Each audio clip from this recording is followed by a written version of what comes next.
Hey Serena, I hope this will help you to create a feed for the author's website.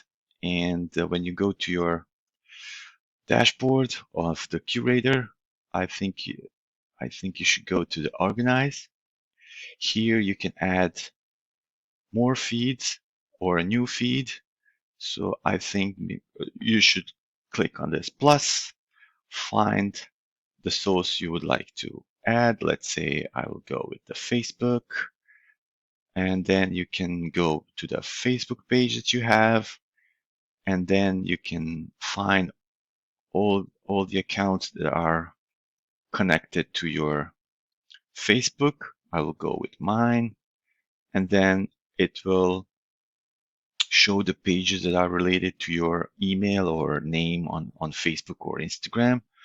So click on one that you would like to have, and then click on the next, then again next,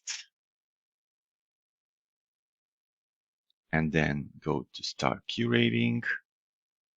It will show up. After that, you can go and make the styles as you know how to do it. After you finish all of that, just publish feed,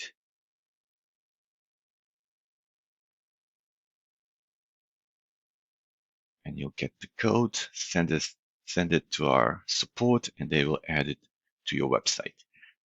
I believe this is the right thing to do. Maybe you tried, it wasn't working, but I will send you in an email a different source. So maybe we can go with a completely different page for the feed, and we can try that version if this one is not working. I hope this helps. Thanks. Bye.